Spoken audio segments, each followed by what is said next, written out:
In Mexico, migrants travel to other countries for better opportunities in order to get away from crime. The countries they migrated from have many issues like high crime rates, low education system, and poverty. Due to this fact, people decide to migrate to countries that will benefit them.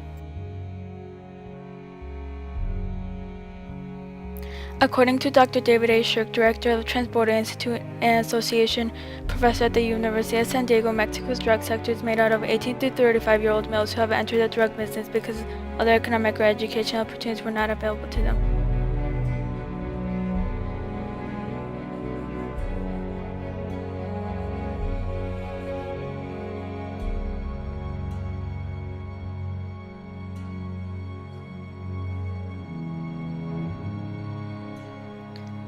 Edgar Jimenez Lugo, El Ponchis, who at the time was only 14 years old, admitted to being in the cartel and participating in kidnapping and torture. El Ponchis was paid $3,000 for every person he killed.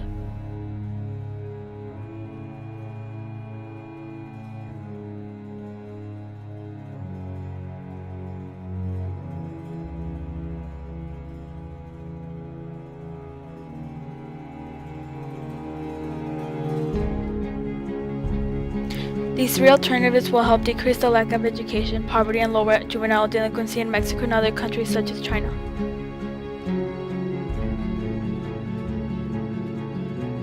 For 2,000 years, secret society have been a part of Chinese culture.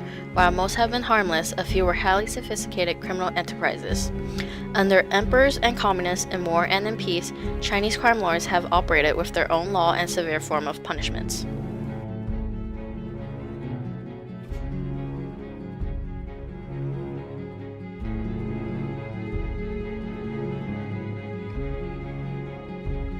One negative aspect of the Chinese education system is that the high-stake testing in order to pass into the next grade level results in many students left with no other choice but to drop out of the school system altogether.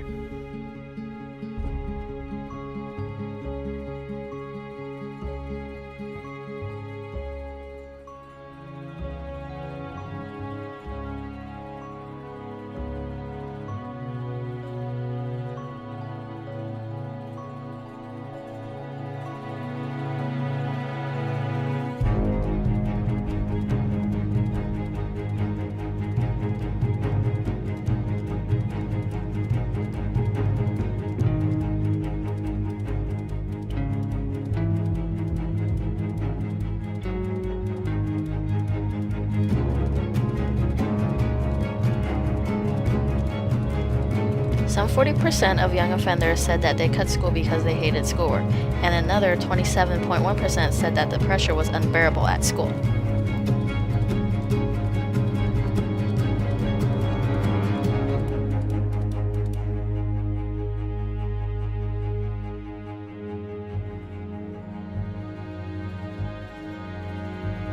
Children who are not doing well at school need friendships and other emotional supports to relieve their pressures. By a thirst for friendship, many youngsters gather in gangs and stand firmly with each other, even in committing crimes. In recent decades, Chinese gangs have also moved in major American cities and have branched out from smuggling opium to smuggling human beings. About 1 in 5 children in our states, more than 600,000, live in poverty. Growing up in poverty can have an adverse effect on children's school readiness, academic achievement, physical health, and social-emotional development, as well as social and economic outcomes in adulthood. Strain theory is a sociological approach that positions dysfunctions between socially and subculturally sanctioned means and goals as a cause of criminal behavior. Based off what strain theory said, the pressure of their environment led them to delinquency among individuals with few conventional social support.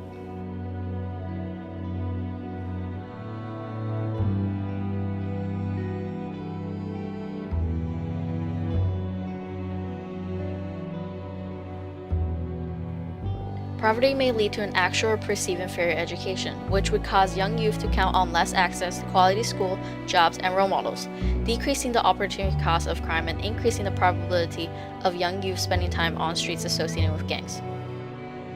The poor delinquent child is more apt to be expelled from school or have a police record than a well-to-do delinquent. Programs that can help juveniles stay away from crime are the MacArthur Foundation, which is a program that makes grants and loans through 4 programs. These programs help juveniles get a better education and have a better place to live. To have after-school study programs and have enforced study block periods during school's hour for students, giving students time to study and get help from teachers. Have additional funding and grants given to aid schools that lack significant resources. Textbooks should be regularly updated nationwide, that way students are learning from the same or similar text sources, allowing students in the poverty school area to earn this type of knowledge and education of those who are more privileged. Try to build better communication with parents, allowing them to be more involved in school community of children, especially those in rundown places. Have a less exam-based system of education and a more Socratic method system of education as they used to measure knowledge, less of a spoon-feeding system of information.